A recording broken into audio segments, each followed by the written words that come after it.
നെന്മാറ ചക്കാത്തറ മാരിയമ്മൻ ക്ഷേത്രത്തിലെ മഹാകുംഭാഭിഷേകത്തിന്റെ നോട്ടീസ് പ്രകാശനം ചെയ്തു. നെന്മാറ നെല്ലിക്കുളങ്ങര ഭഗവതി ക്ഷേത്രത്തിലാണ് നോട്ടീസ് പ്രകാശന ചടങ്ങ് നടന്നത്. ക്ഷേത്രത്തിൽ പൂജിച്ച നോട്ടീസ് കുംഭാഭിഷേക കമ്മിറ്റി ഭാരവാഹികൾ ഏറ്റുവാങ്ങി. തുടർന്ന് നെന്മാറ ദേശം സെക്രട്ടറി പ്രശാന്തിന് നൽകി പ്രകാശനം ചെയ്തു. ചടങ്ങിൽ നെന്മാറ ദേശം പ്രസിഡന്റ് രാജഗോപാലൻ, ട്രഷറർ ഗോപകുമാർ, മാധവൻകുട്ടി, ഹരിദാസ്, സുരേഷ് കുമാർ, അരവിന്ദ്, സുകേഷ് എന്നിവർ പങ്കെടുത്തു. കുംഭാഭിഷേക കമ്മിറ്റി ഭാരവാഹികളായ president Rajesh, secretary Ajeesh, treasurer Krishnan, vice president Sreeja, joint secretary Manidasan, രക്ഷാധികാരി വിശ്വനാഥൻ എന്നിവർ നേതൃത്വം നൽകി.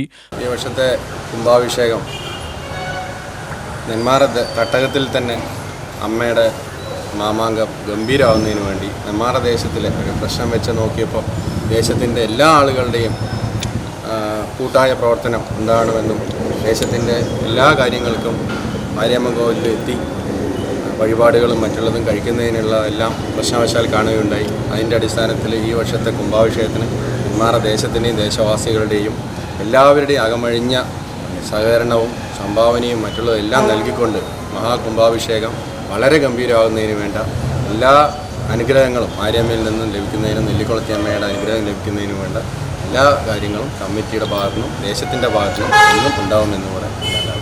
ഫെബ്രുവരി 1, 2, 3 തീയതികളിലാണ് ക്ഷേത്രത്തിൽ മഹാകുംഭാഭിഷേകം നടക്കുന്നത്.